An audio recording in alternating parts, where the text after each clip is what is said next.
आज का हमारा टॉपिक है गोल्जी बॉडी या गोल्जी अपरेटस।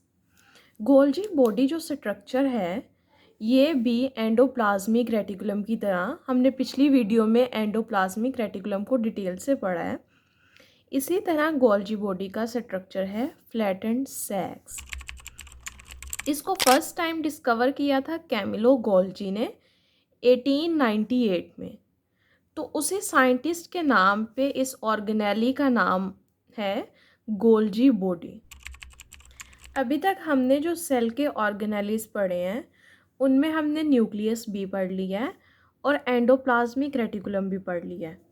एंडोप्लाज्मिक रेटिकुलम के बिल्कुल आगे गोल्जी बॉडी का स्ट्रक्चर प्रेजेंट होता है। अब हम गोल्जी बॉडी का फंक्शन और इसका स्ट्रक्चर डिटेल से पढ़ते हैं। जो एंडोप्लाज्मिक रेटिकुलम की ये सैक्स थी इन्हें सिस्टर्नी कहा जाता है और जो गोल्जी बॉडी की सैक्स हैं इन्हें भी सिस्टर्नी कहा जाता है। तो इन दोनों सिस्टर्नी में क्या डिफरेंस है? ठीक है, एंडोप्लाज्मिक रेटिकुलम की सिस्टर्नी में और गोल्जी बॉडी की जो सिस्टर्नी है इनमें क्या डिफरेंस है? जो एंडोप्लाज्मिक रेटिकुलम की सिस्टर्नी है ये आपस में कनेक्टेड हैं, लेकिन जो गोल्जी बॉडी की सिस्टर्नी है ये आपस में कनेक्टेड नहीं है, ये सेपरेट हैं।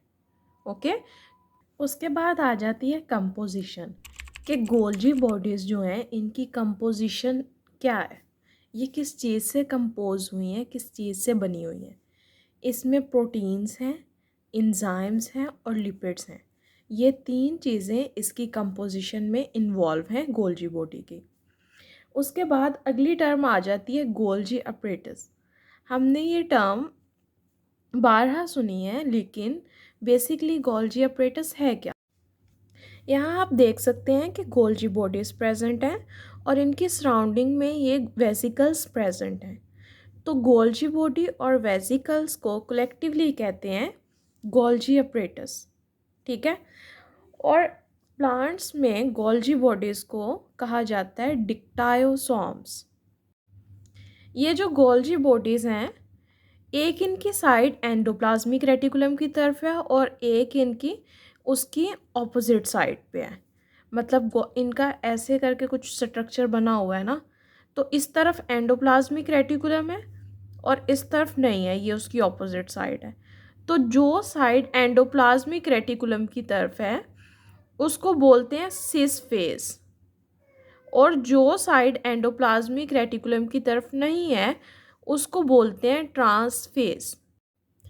अब जब प्रोटीन या कोई लिपिड किसी भी चीज़ की सिंथेसिस हो जाती है इधर एंडोप्लाज्मिक रेटिकुलम में, तो वो वेसिकल में पैक होके आगे गोल्जी बॉडी में आता है। गोल्जी बॉडी में क्यों आता है? क्योंकि जब यहाँ से उसकी सिंथेसिस होती है तो वो यूजेबल नहीं होता, यूज़ करने की कंडीशन में नहीं होता। तो उसको यूजेबल बनाने के लिए, उसमें कुछ मॉडिफिकेशन करने के लिए उसे गोल्जी बॉडी में भेजा जाता है। तो एंडोप्लाज्मिक रेटिकुलम से एक बड बनता है जो कि बाद में वेसिकल बन जाता है। वेसिकल बाद में गोल्जी बॉडी की सिस फेज से एंटर होता है और ट्रांस फेज से निकलता है यहाँ से। अब हर गोल्जी बॉडी की अपनी एक सिस और ट्रांस फेज है।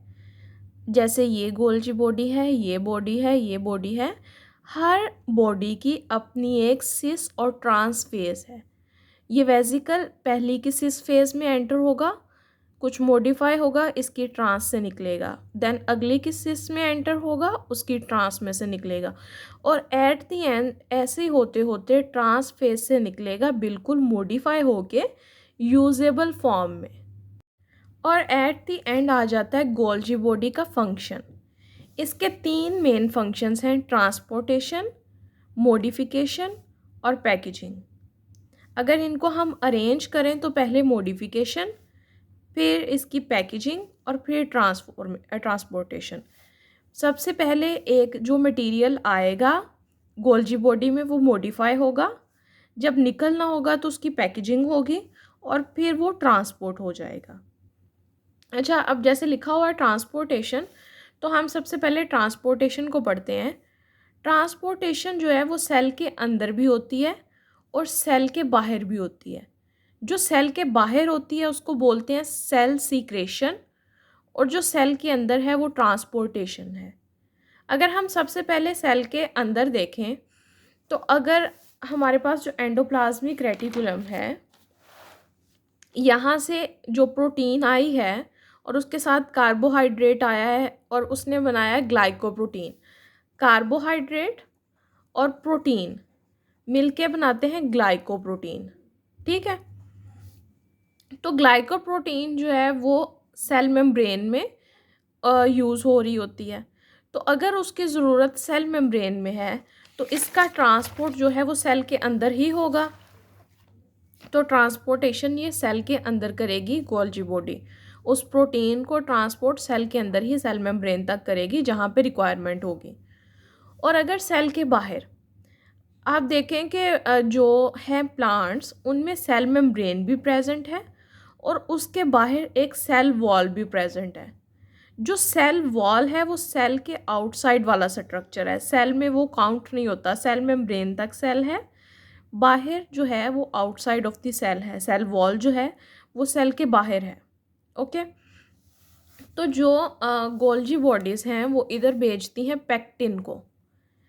पेक्टिन जो है वो एक ऐसा मटेरियल कह सकते हैं, एक ऐसी चीज़ है जो कि सेल वॉल को एक तो स्ट्रेंथ देता है, दूसरा फ्लेक्सिबिलिटी देता है।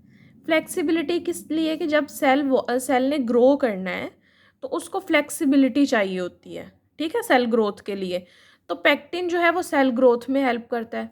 और तीसरी चीज़ कि resistance to pathogens by forming barriers. Pectin जो है वो सेल के सराउंडिंग में बैरियर बना देता है कि इसमें कोई भी माइक्रोब्स जो हैं वो अटैक करके इसको हार्म ना करें, ठीक है। तो रेजिस्टेंट टू पैथोजन है, ठीक है। तो पेक्टिन को गोल्जी बॉडी जो है वो ट्रांसपोर्ट करती है सेल वॉल तक, सेल के बाहर तक। तो इसको कहते हैं सेल सीक्रेशन। तो ट्रांसपोर्टेशन जो है वो सेल के अंदर भी करता है गोल्जी बॉडी और सेल के बाहर भी। मॉडिफिकेशन हमने पढ़ा कि एंडोप्लाज्मिक रेटिकुलम से जब भी कोई प्रोटीन वगैरह या कोई चीज़ निकलती है वो यूजेबल नहीं होती, तो उसमें मॉडिफिकेशन करके, मॉडिफिकेशन किस तरह होती है कि आप देखें यहाँ से एक आप देखें वेजिकल निकला है, उसमें कार्ब्स हैं और प्रोटीन है। तो एक स्पेसिफिक ग्लाइकोप्रोटीन बनाने के लिए उसमें कितने कार्बोहाइड्रेट्स की ज़रूरत है, कितनी प्रोटीन्स की ज़रूरत है, उस सब की एडिशन सब्ट्रैक्शन करके तो एक ग्लाइकोप्रोटीन बनाना ये मॉडिफिकेशन कहलाता है कि उसने गोल्जी बॉडी ने मॉडिफिकेशन की। और पैकेजिंग ये है कि जब वहाँ पे प्रिपेयर हो गई जो है प्रोटीन या जो भी बन रहा है मटेरियल, जब वो मटेरियल बन गया तो उसको निकाल के, उसने निकल के वेजिकल में पैक हो के तो वहाँ पे पहुँच जाना है अपनी टारगेटेड जगह पे। ओके, तो ये था इसका गोल्जी बॉडी का structure. Golgi body plus lysosome is Golgi apparatus. इसका स्ट्रक्चर पढ़ लिया हमने और फंक्शन पढ़ लिया। होपफुली आपको समझ आ गया होगा। अगर आपको कोई चीज़ नहीं समझ में आई तो आप पूछ सकते हो। Okay, take care.